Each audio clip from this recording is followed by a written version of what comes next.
मरने के बाद स्वर्ग के द्वार पर 4 व्यक्ति खड़े थे। इन 4 व्यक्तियों में पहला राजा था, दूसरा एक बिजनेसमैन था, तीसरा पंडित था और चौथा एक आम आदमी मजदूर था।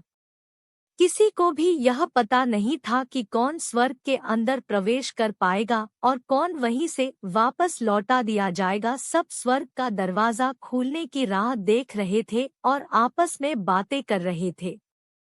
जैसे कि राजा को मरने से पहले से ही आदत थी, उसने अपनी बात सबसे पहले बताई।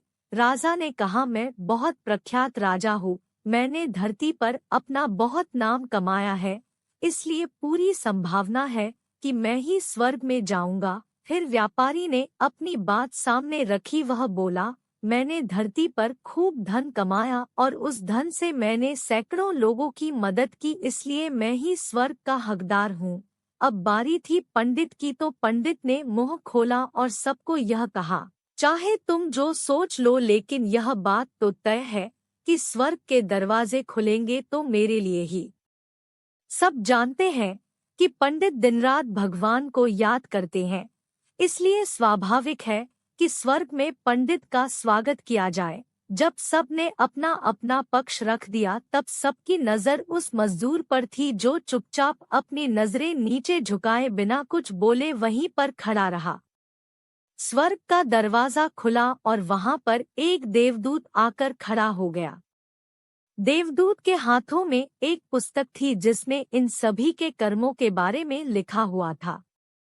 देवदूत ने सबसे पहले राजा को अपने पास बुलाया और उसको पूछा, तुम बताओ, तुमने अपने जीवन में क्या क्या अच्छे कर्म किए हैं? मैं उन्हें इस पुस्तक में देखकर फैसला करूंगा कि तुम्हें अंदर आने देना है या नहीं। राजा ने कहा, मेरा राज्य जितना बड़ा था उतना ही समृद्ध था और मेरी राज्य के सभी लोग खुशहाल थे। सभी बड़े आनंद से रहते थे, मैंने उन्हें कभी भी किसी भी चीज की कमी नहीं होने दी। यही मेरे अच्छे कर्म हैं। देवदूत ने अपने पुस्तक में देखा और देखने के बाद राजा से कहा, तुम सच बोलते हो, तुमने अपने राज्य की प्रजा को बहुत सुखी रखा था, लेकिन तुमने अपने राज्य की सीमा बढ़ाने के लिए जितने युद्ध किए थे, उन युद्ध की वजह से हजारों सैनिकों ने अपनी जान गंवा दी थी। उन हजारों सैनिकों के परिवार के दुख का कारण तुम बने थे, इसलिए तुम स्वर्ग में नहीं आ सकते। अब बारी थी व्यापारी की। व्यापारी से जब देवदूत ने पूछा कि तुम्हारे अच्छे कर्म क्या है, तब व्यापारी ने उससे कहा, मैंने सैकड़ों लोगों को खाना खिलाया है, कई आश्रमों में दान किया है, कई निराश्रित लोगों के लिए घर बना कर दिया है, यह मेरे अच्छे कर्म है।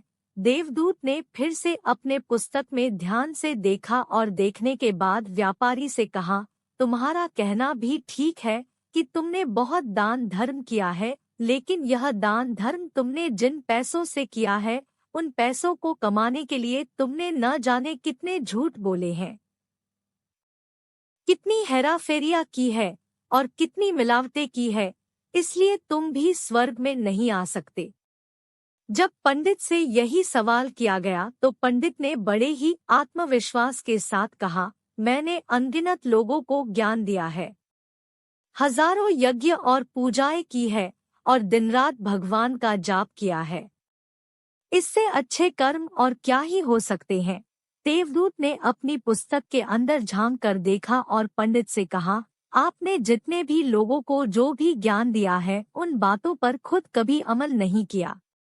आपने यज्ञ, पूजा या भगवान का नाम निस्वार्थ भाव से कभी नहीं लिया, इसलिए आपका भी स्वर्ग में आना प्रतिबंधित है। मजदूर यह सब देखकर हैरान था। वह अब तक जिन्हें महान समझता आ रहा था, उनकी व्याख्या स्वर्ग के दरवाजे पर आकर बदल गई थी। धरती पर जिन कामों को अच्छा समझा जाता है, उनका यहाँ पर कोई मूल्य नहीं था। यमदूत ने जब इस मजदूर को अपने पास बुलाया और इससे पहले कि वह उससे उसके अच्छे कर्मों के बारे में पूछता, मजदूर बोल पड़ा, प्रभु, मैं जानता हूँ कि मैं भी स्वर्ग में आने के लायक नहीं हूँ, लेकिन मैं फिर भी एक बार बाहर से ही स्वर्ग को झांक कर देखना चाहता हूँ, बस इससे ज्यादा मेरी कोई इच्छा है ही नहीं। क्योंकि ऐसी इच्छा पालने के लिए मैंने जीवन में कुछ भी नहीं किया है। मैं पूरा दिन मेहनत करता और जो भी पैसे कमाता उन्हें अपने परिवार के पालन पोषण में खर्च कर देता, इसलिए दान धर्म के लिए कुछ बचता ही नहीं।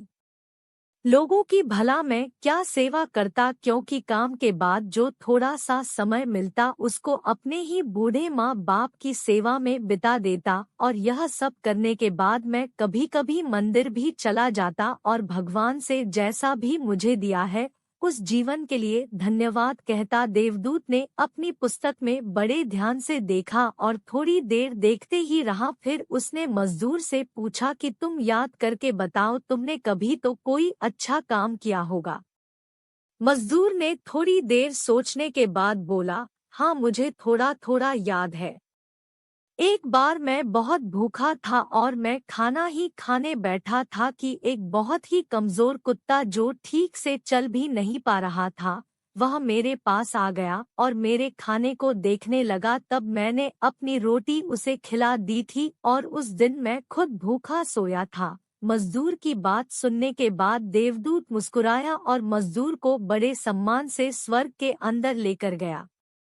दोस्तों, अच्छे कर्म लोभ मोह माया इन सब भाव में आकर नहीं किए जाते और ना ही उन्हें अच्छे कर्मों की श्रेणी में गिना जाता है।